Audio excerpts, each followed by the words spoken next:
आज का ईश्वर का अनमोल संदेश। यदि यह संदेश आपको मिला है तो ईश्वर ने स्वयं चुना है आपको यह संदेश सुनने के लिए।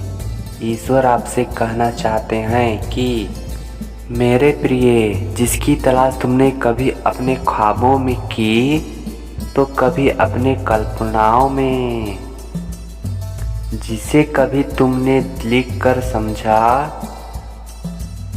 तो कभी समझकर लिखना चाहा।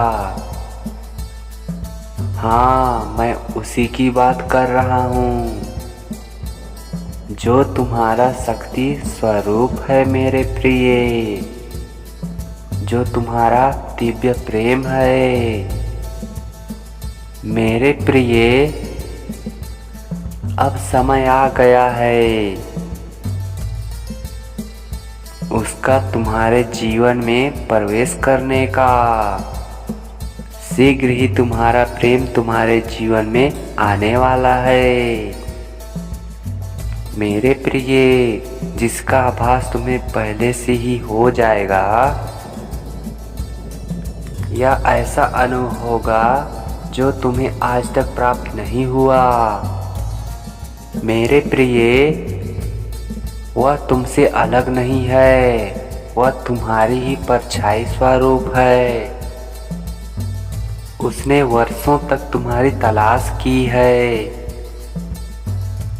वह ऐसा व्यक्ति है जिसने एक संघर्षपूर्ण यात्रा तय करते हुए अपने सभी जोखिमों को स्वयं भरा है, और आज वह जहां पहुंचा है वहां तक दूसरों के लिए पहुंचाना नामुमकिन है।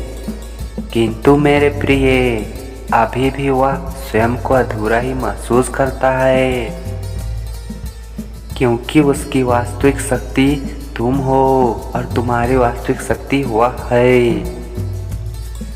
मेरे प्रिय। प्रेम की जिस परिभाषा से तुम परिचित हो, जब तुम्हारा मिलन उस व्यक्ति से होगा तभी तुम दोनों के लिए वह 5 आयामी द्वार खुल जाएगा। वास्तविक प्रेम क्या है मेरे प्रिय, यह तुम तभी आभास कर पाओगे मेरे प्रिय। अपने उस शक्ति स्वरूप से शीघ्र मिलने के लिए तुम्हें बाहरी ध्वनियों को छोड़कर अपनी आंतरिक ध्वनियों पर ध्यान केंद्रित करना होगा, अर्थात स्वयं के भीतर देखने का प्रयास करो, ध्यान अभ्यास करो। स्वयं को कार्मिक बंधनों से मुक्त करो। तुम्हारी ऊर्जा जितना ऊपर उठेगी तुम्हारी दूरी उतना ही कम होगी मेरे प्रिय, क्योंकि वह शक्ति उच्च ऊर्जा में हो चुका हुआ है। किंतु अभी भी 2 ऊर्जा एक साथ तभी मिल सकती है जब दोनों का स्तर समान हो मेरे प्रिय। क्या तुम अपनी ऊर्जा को बढ़ाना का प्रयास करोगे? यदि हाँ, तो शीघ्र ही तुम्हारा हाथ उस दिव्य शक्ति के हाथ में होगा। मेरे इस संदेश को सदैव स्मरण रखना। ईश्वर का आशीर्वाद सदैव तुम्हारे साथ है। ईश्वर का धन्यवाद करो। तुम्हारा कल्याण होगा मेरे बच्चे।